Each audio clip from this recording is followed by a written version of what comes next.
اب اہل سنت کے لوگ اعتراض کرتے ہیں شیعہ زنجیر کا ماتم کرتے ہیں، یہ خون نکالتے ہیں اور یہ خودکشی ہے، اپنی جان کو نقصان پہنچانا حرام ہے اور یہ خودکشی کرتے لہذا کافر ہیں، خودکشی کرنے والا کسی مذہب میں مسلمان نہیں، شیعہ کافر ہیں۔ یاد رکھیے زنجیر، پہلے سنیے زنجیر جو مارتے اس کا مقصد کیا ہے، اس کا فلسفہ کیا ہے اور اس کی تاریخ کیا ہے۔ صلوات پڑھی محمد و آل محمد۔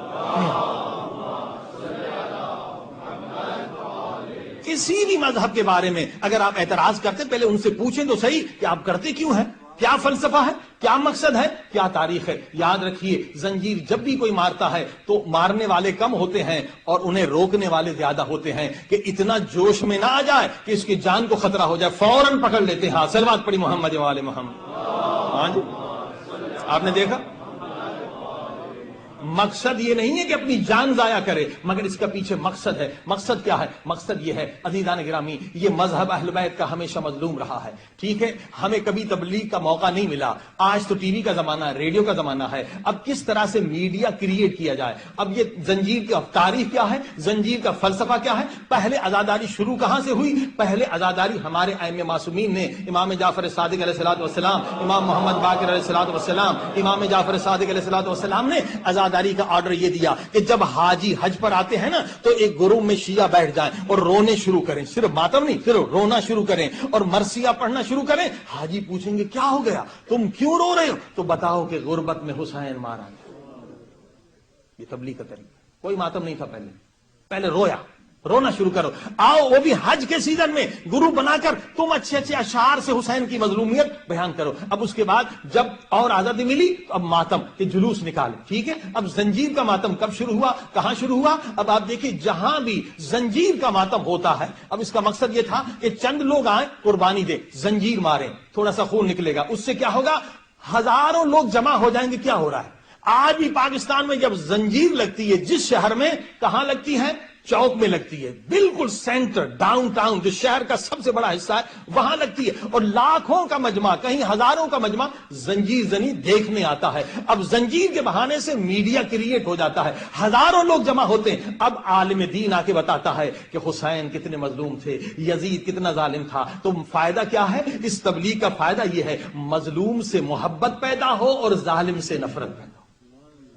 اب آپ نے دیکھا اگر ہم تھوڑا سا خون نکال دیں اور اس سے اتنا بڑا فائدہ حاصل کر لیں کہ لاکھوں، اس زمانے میں ٹی وی تو نہیں تھا، اس زمانے میں ریڈیو تو نہیں تھا، لاکھوں ہزاروں لوگوں تک میسج چلا جائے کہ ظالم سے نفرت کرو اور مظلوم سے محبت کرو، اور جہاں جہاں ظلم دیکھو، جہاں جہاں شمر صفت انسان دیکھو، جہاں جہاں ابن سعد صفت انسان دیکھو، اس سے نفرت کرو۔ جس نے 6 مہینے کے بچے پر رحم نہیں کیا، جس نے 4 برس کی سکینہ پر رحم نہیں کیا، تو کیا ہوگا؟ آپ کی تبلیغ ہو جائے گی۔ عزیزان گرامی یہ مقصد تھا، لیکن دیکھیے جب مقصد ہم بھی نہیں سمجھیں گے تو ممکن ہے ہمیں کہیں اور ہٹایا جائے۔ اب زنجیر ہم نے بھی بچپن میں زنجیر ماری ہے، زنجیر مارنا کوئی گناہ نہیں ہے، لیکن یاد رکھیے زنجیر کا مقصد پہلے سمجھیں۔ زنجیر کا مقصد کیا ہے، زنجیر کی فلسفی کیا ہے، اور زنجیر کی تاریخ کیا ہے۔ یہ ہے زنجیر کی تاریخ۔ اب جب بھی ہم مارتے تھے بچپن میں یاد ہے چھوٹی زنجیریں تھی، اب 8-10 سالوں میں اتنے بڑے خنجر جتنی زنجیر بننے لگے۔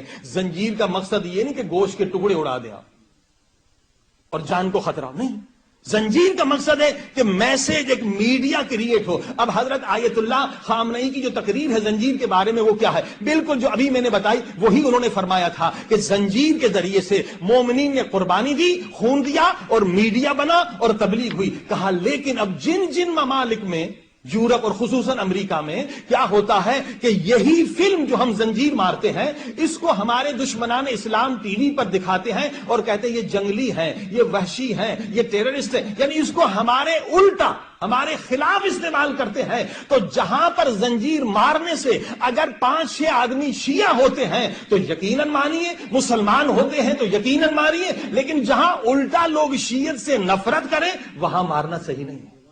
فرمائے یہ حضرت آیت اللہ خامنئی کی تقریر ہے۔ اب جو لوگ مقصد کو نہیں سمجھتے وہ سمجھتے وہ دین یہی زنجیر مارنا ہے، نہیں عزیزان گرامی، زنجیر کا مقصد ہے تبلیغ۔ اور یاد رکھیے زنجیر کا مقصد ہے کہ آپ وہاں پر مارے، سرے عام مارے، نہ کہ بند کمروں میں مارے۔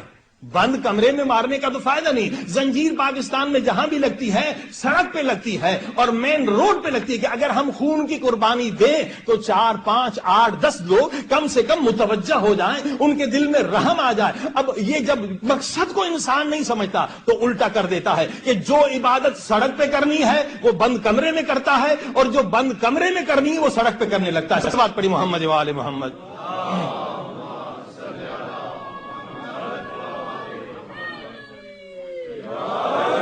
ہر چیز کے مقصد کو سمجھیں. مقصد کیا ہے, فلسفہ کیا ہے. اب میں نے کل کہا کہ جناب آگ کا ماتم کہاں سے شروع ہوا؟ کوئی کسی امام نے آگ کا ماتم کیا نہیں کیا. تو کیوں ہوا شروع؟ اس کی ہسٹری ہے.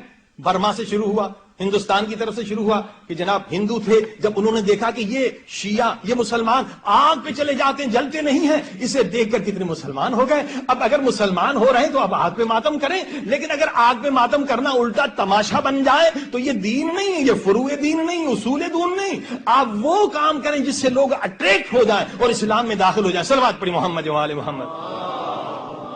ٹھیک ہے. لہذا حضرت آیت اللہ نے یہی کہا کہ اگر آپ زنجیر مارنے سے چند لوگوں کو مسلمان بناتے ہیں آپ ماریے, لیکن اگر وہاں پر زنجیر کامیاب نہیں تو کوئی اور طریقہ استعمال کریں جس سے لوگ اٹریکٹ ہو جائیں, جس سے لوگ مسلمان ہو جائیں. میں نے کہا ترکی, یہ پارا چنار کے جو ہمارے مومن اصل میں ترک ہیں. اب ترک لوگ میں نے کل بتایا تھا وہ آگ کھاتے ہیں, اور یہ آگ کھاتے ہیں اور اسے دیکھ کر لوگ اٹریکٹ ہو جاتے ہیں. میں دیکھو یا حسین کہہ کے یہ آگ کھا لیتے ہیں, انگارے کھا لیتے ہیں, انہیں کچھ نہیں ہوتا اور لوگ مسلمان ہو جاتے تھے, لوگ اہل بیت کے عاشق ہو جاتے تھے. وہاں پر یہ کام کرنا جائز ہے, لیکن کہیں پہ اگر آپ آگ کھائیں, لوگ آپ کو بے وقوف کہیں, آپ کو شعبدہ باز کہیں, وہاں پر الٹا آپ مذہب کی بدنامی کر رہے ہیں, بے عزتی کر رہے ہیں. تو ہر چیز جو آپ کریں مقصد کو سمجھیں, فلسفے کو سمجھیں, تاریخ کو سمجھیں. صلوات پڑھیں محمد و آل محمد.